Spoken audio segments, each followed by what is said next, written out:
नमस्कार दोस्तों, मैं नीरज जहांगीर स्वागत करता हूं आपका पाठशाला क्लासेस के इस यूट्यूब प्लेटफॉर्म पर। आरएसएसबी एग्ज़ाम का जो कैलेंडर है वो जारी किया गया है, कुछ नए अपडेट किया गया है और कुछ एग्ज़ाम ऐसे हैं जिनकी जो एग्ज़ाम डेट है उसमें भी बड़े बदलाव है वो किए गए हैं। तो ये वीडियो आपके लिए बहुत ज़्यादा इन्फॉर्मेटिव रहने वाली है।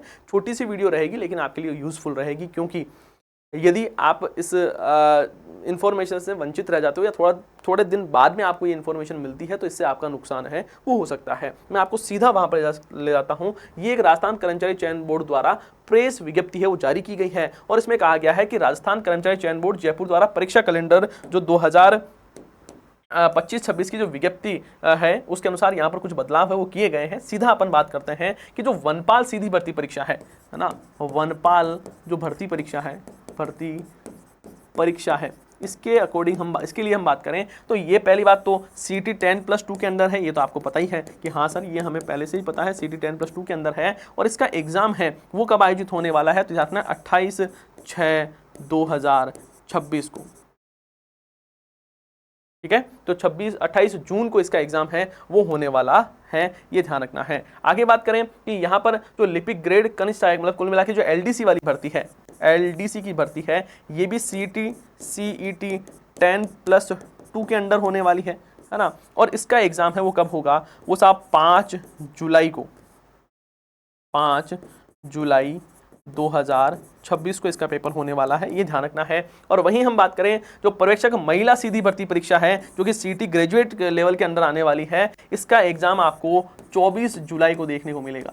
24 जुलाई 2026 को इसका एग्जाम है वो होने वाला है, तो ये ध्यान रखना है। उक्त परीक्षा कैलेंडर 2025-26 दिनांक 3/6/2025 से क्रम संख्या 39 मतलब जो पहले था उसमें संशोधन किया गया, जो पहले कैलेंडर जारी किया गया था ना उसमें कुछ संशोधन है वो किए गए हैं। तो इन एग्जाम डेट के बारे में आपको अच्छे से पता होना चाहिए। वनपाल है ना, LDC और जो पर्यवेक्षक महिला अधिकारिता है इसमें बड़े चेंजेस है वो हुए हैं। 28 तारीख को ये होने वाला है, 28 जून को, और 5 जुलाई को आपके LDC का, और 24 जुलाई है उसको एग्जाम है ये होने वाला है। तो ये थोड़ी बातें हैं वो आपको ध्यान रखनी है और एग्जाम की शानदार तरीके से आपको प्रिपरेशन है वो शुरू कर देनी है, क्योंकि आपके पास में टाइम है वो बहुत कम बचा है। दूसरी बात, अब आपको विशेष तौर पर ध्यान रखना है, जैसे कि अभी हाल ही में लैब असिस्टेंट का एग्जाम हुआ था, उससे आपको ये तो समझ में आ गया होगा कि एग्जाम चाहे 12th लेवल का हो चाहे ग्रेजुएट लेवल का, यहाँ पर जो पैटर्न है वो बिल्कुल बदल गया है। आपको जो क्वेश्चंस है वो कथन कारण वाले, निष्कर्ष वाले, है ना, निम्न में से कौन सा कथन असत्य है कौन सा सत्य है, मिलान कीजिए, उत्तर से दक्षिण में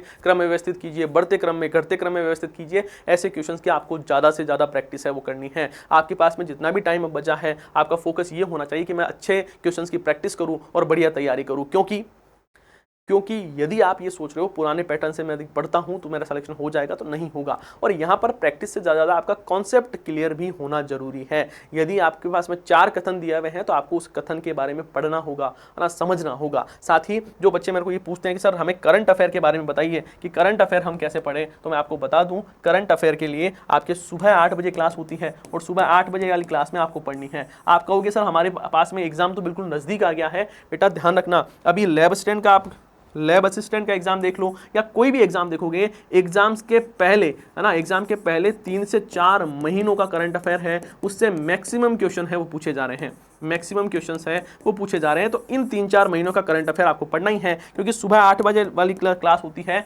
इसमें मैं आपको करंट अफेयर तो पढ़ाता ही हूँ, उसके साथ साथ में हम आर्थिक समीक्षा है वो भी पढ़ते हैं, हम बजट पढ़ते हैं, जहाँ से आपने देखा होगा। अब आप कहोगे सर हमारे तो सिलेबस में आर्थिक समीक्षा है ही नहीं। अरे भाई साहब, आपके आर्थिक समीक्षा सिलेबस में नहीं है, लेकिन फिर भी क्वेश्चन पूछे जाते हैं, क्योंकि करंट अफेयर का मतलब यही है, आर्थिक समीक्षा, बजट, है ना, योजनाएं और नीतियां। लैब असिस्टेंट का पेपर उठाकर देखना, उसमें मैक्सिमम क्वेश्चन इन 4 जगह से ही पूछा हुआ है। करंट अफेयर का 1-2 क्वेश्चन तगाराम भील वाला, पद्म पुरस्कार वाला आया था, बाकी योजनाएं सबसे ज्यादा, बजट के फैक्ट आए थे, आर्थिक समीक्षा का फैक्ट आया था, नीतियां आई थी, योजनाएं आई थी। तो आपको ध्यान रखना, इनको अच्छे से पढ़ना है। और इन 3 महीने में जो भी आपके पास में टाइम बचा है, इस 3 महीने में 2 महीने में मैं आपको शानदार तरीके से ये पढ़ाने वाला हूँ, ये ध्यान रखना है। मतलब आपको बस, यदि आप 1 महीना भी पढ़ते हो तो ये सारे बजट, आर्थिक समीक्षा, योजनाएं, नीतियां मैं आपको अच्छे से याद करवा दूंगा। तो ये क्लास तो आपको देखनी ही है। साथ ही आपको यहाँ पर यदि आप प्रैक्टिस करना चाह रहे हो, आप चाहते हो सर नए पैटर्न के क्वेश्चन से उसकी प्रैक्टिस करना चाह रहा हूँ, तो CT 10+2 और ग्रेजुएट लेवल के लिए ये जो बुक है वो आपके लिए जल्द ही लॉन्च होने वाली है। तो ये बुक्स है, इसमें आपको सारे सब्जेक्ट के शानदार क्वेश्चन है वो मिलने वाले हैं।